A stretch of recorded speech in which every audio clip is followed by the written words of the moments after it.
practicing gratitude. It is my single most important life practice, I'd have to say.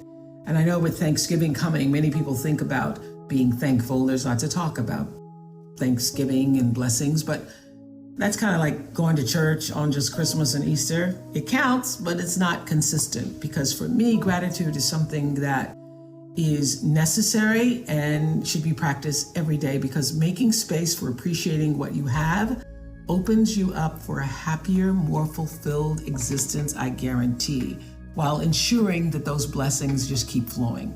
This is the truth. It's a law. What you focus on in your life expands. So focusing on what you're grateful for increases positive vibrations and feelings of joy. Just one good feeling builds on another good feeling and another. And if you actively appreciate all that you have in life, no matter how small it is, what you notice is that you end up having more.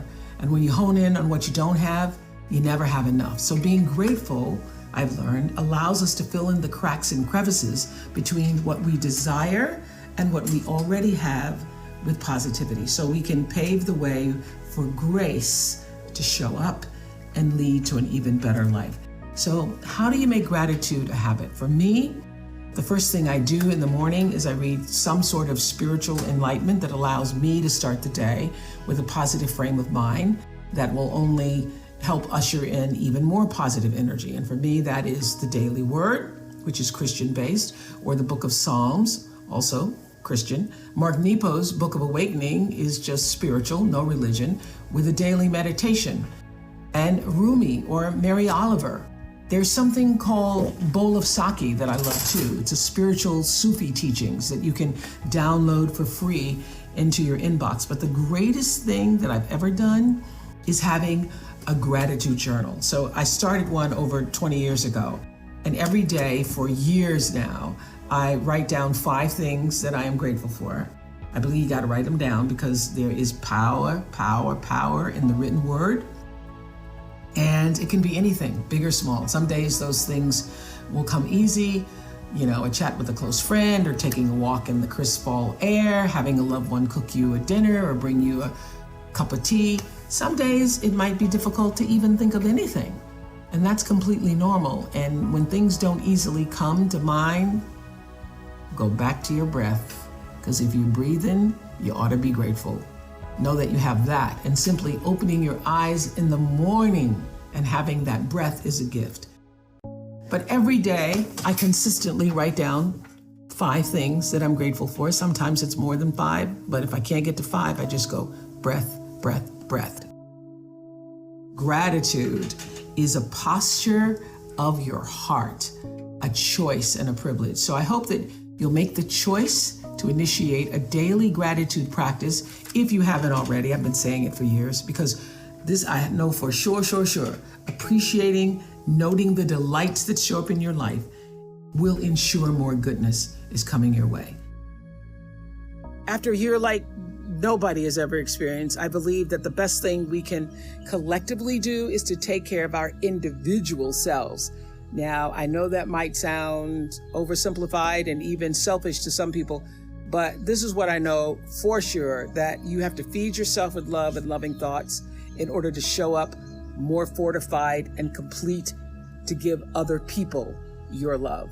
We hear about self-care so much these days, but what does it really mean? Well, for me, it's about engaging in practices that fill you up in every way. That means eating foods that are both enjoyable and nourishing, giving your body the gift of some form of movement every day, and surrounding yourself with people whose energy uplifts you. This is so important. Also, creating space in your day for just give yourself at least a minimum of 5 minutes of stillness. That alone time is so crucial when you can distance yourself from the voices of the world so you can hear your own voice loud and clear. That's why I have dedicated Sundays as my time for recalibration and renewal. So sometimes it's just a simple walk in nature or just sitting out in the backyard. All of it, that alone time helps me recenter, refuel me for whatever the coming week is. And however that shows up for you, that's what you need to do for you. I love how Glennon Doyle put it in her book, Love Warrior. She said, I have met myself and I'm going to care for her fiercely. So I know we have to be reminded as women people to continuously make ourselves a priority, because when you truly value yourself, the world reflects that worth back to you. Nobody needs to be reminded of the importance of self-care, though, more than mothers. So we all know that back in normal times, before there was the pandemic, moms had so much on their plates, managing the needs of children and spouses and households and in-laws, and that's why I have so much respect for people who do it well. And now the pandemic has taken its toll, from juggling increased childcare demands to mental health ramifications to economic strain. From the more than 5 million jobs of women were lost since February of 2020. So we know mothers are carrying a heavy load on their shoulders, and that's just another indication that self-focus on yourself is so important. Is there someone you need to forgive? It's one of the most difficult principles of life to practice, but it can also be one of the most rewarding. It's one of the grandest gifts you can give to yourself. You forgive and you become relieved of the heavy burden of resentment that you've been carrying that's weighing you down. You become lighter, literally, and things in your life begin to fall into place. So as someone who has experienced abuse during childhood, I know very well that the struggle to forgive the people in your life who have hurt you is real, and it's painful. But know this, it's not about condoning whatever it is that person did to mistreat you. It is about allowing what they did to affect how you live your life now.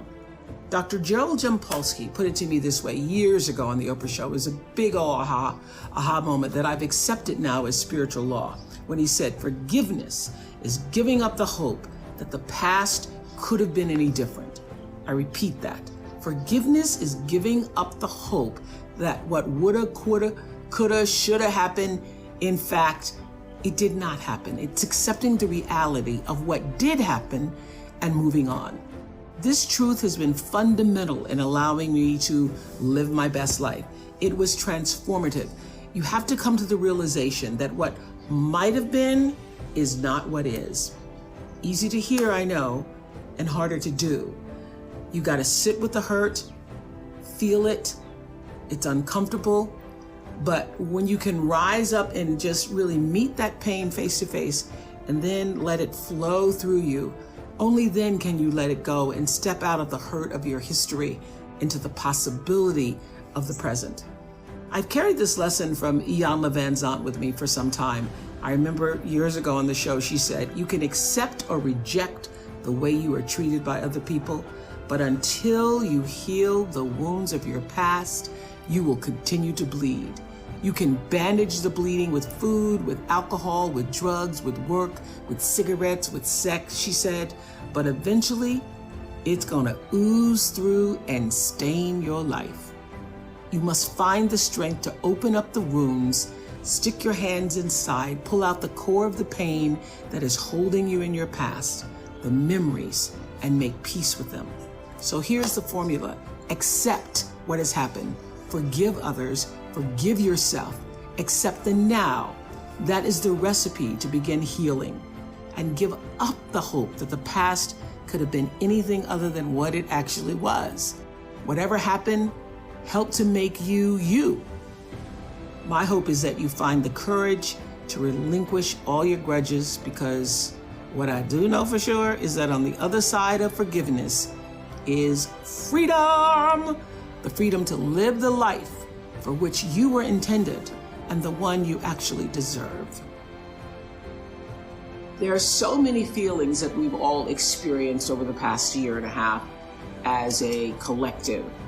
So we're all in it together. I know we've heard that before. A lot of people don't believe it, but we're in it together feeling the same things, whether we agree on what we're feeling or not. And one of the abiding feelings I know is the sense of uncertainty, not knowing for sure what is next. So Our lives have been shaken up and shifted, to say the least, which has made a lot of us uncertain of what is on the horizon. When will we go back to the office full time? What is that going to require of me? How long will we be wearing masks? How long will we be fighting about masks? When will all of this be over? And it really is completely natural to not have all of the answers. So one thing I do know for sure is that we all have to let go of knowing, of having complete control, and being able to ready ourselves to navigate waves of change as they come.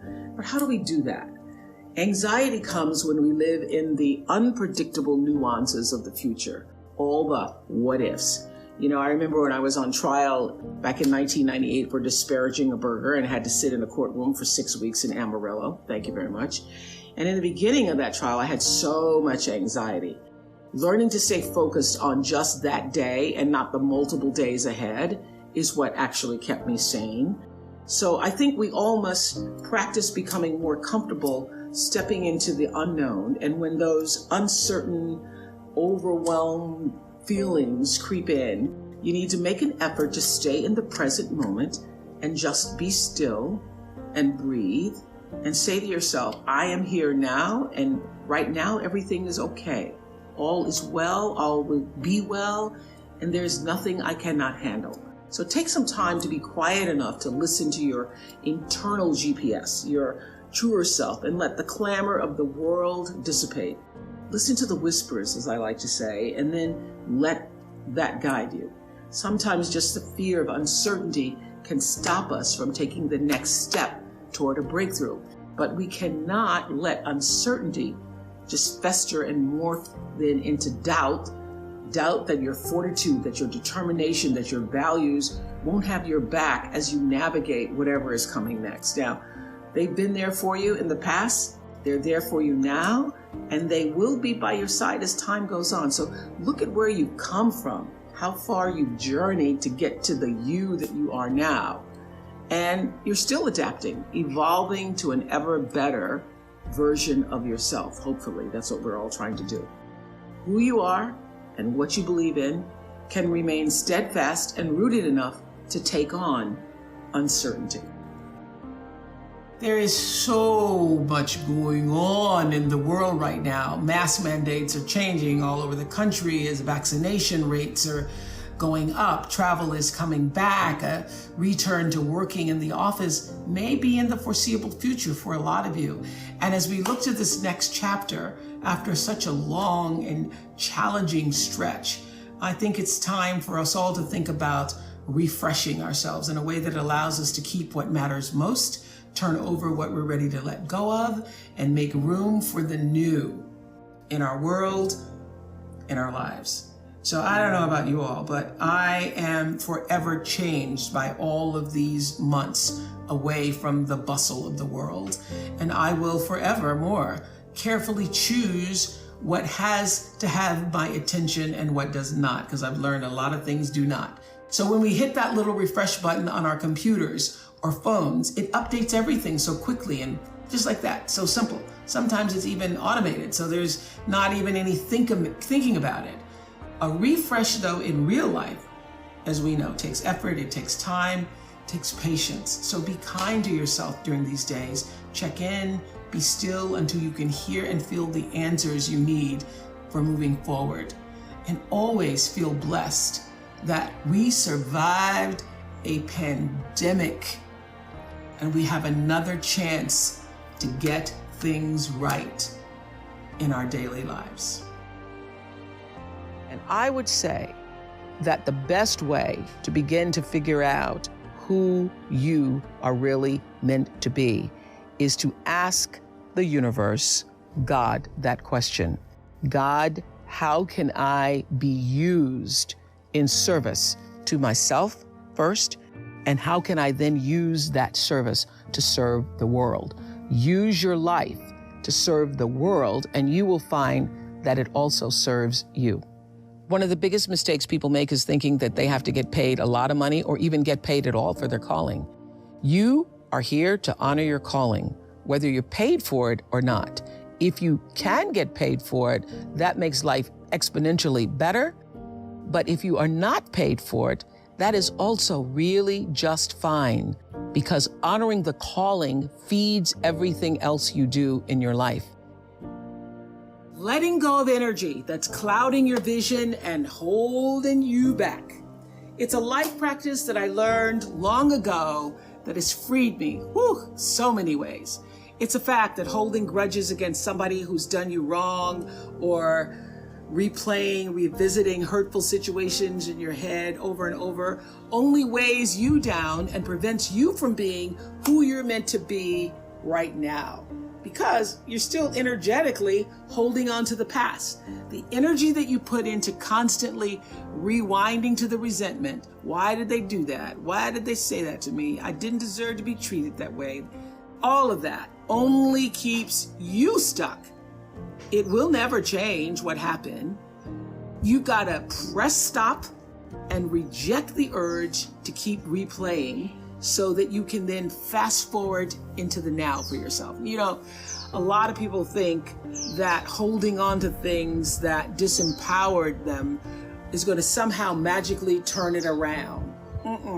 As I said in my message a couple weeks ago about forgiveness, you have to release the notion, give up the hope that the past could have been any different. And you also must release the idea that people would do what you might do in any given instance. This is a big one. I had to learn and relearn before I actually got it. Expecting people to do what you would do in a situation only leads to your disappointment, not theirs. They're going on with their life. So let people be who they are, and either you accept it or you don't. Not doing that keeps you stuck in a circumstance that actually costs you time, costs you energy. And I can guarantee that oftentimes the person on the other side of the bitterness you're holding on to, they're not even thinking about you. In fact, they probably have just moved on. They certainly aren't obsessing the way you are. Think of it like letting go of any bad habit that just doesn't serve your well-being. Not an easy task. Taking the road to a more enlightened, healthy existence never is. So this is what I want to ask you to ask yourself. Why am I holding on to this? How is this serving me? And really think about the answer. Maybe it makes you feel validated. Maybe it makes you feel righteous. Or maybe taking on the pain is your way of recognizing the injustice so that even though it won't be made right, it can at least not be forgotten. Then I ask you, again, ask yourself, do you want to be right or do you want peace? This was huge for me. The unfortunate fact is that having both may not be possible. And also you may never get your moment of righteousness, so why wait for it? Choose peace.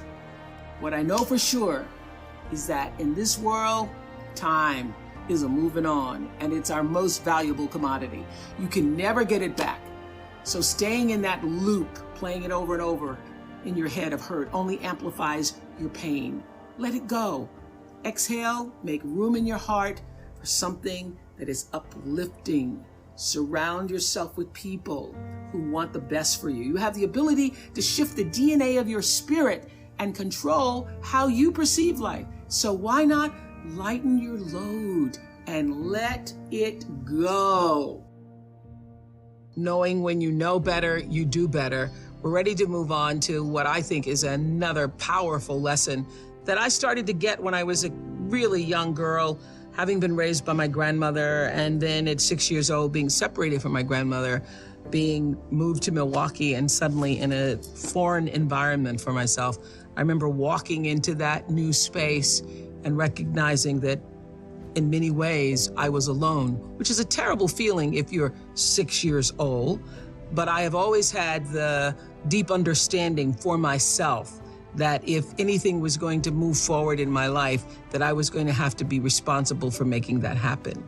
And I know that to be true now and can articulate it as you are responsible for your life. And if you're sitting around waiting on somebody to save you, to fix you, to even help you, you are wasting your time, because only you have the power to take responsibility to move your life forward. And the sooner you get that, the sooner your life gets into gear. This is what I know from doing 25 years and thousands of interviews on the Oprah Show. It does not matter where you come from. I have seen people come out of the desert, walk across the desert, being born in the most dire of circumstances. Doesn't matter what your mama did, whether she did or had a PhD or no D. What matters is now, this moment, and your willingness to see this moment for what it is, accept it, forgive the past, take responsibility, and move forward.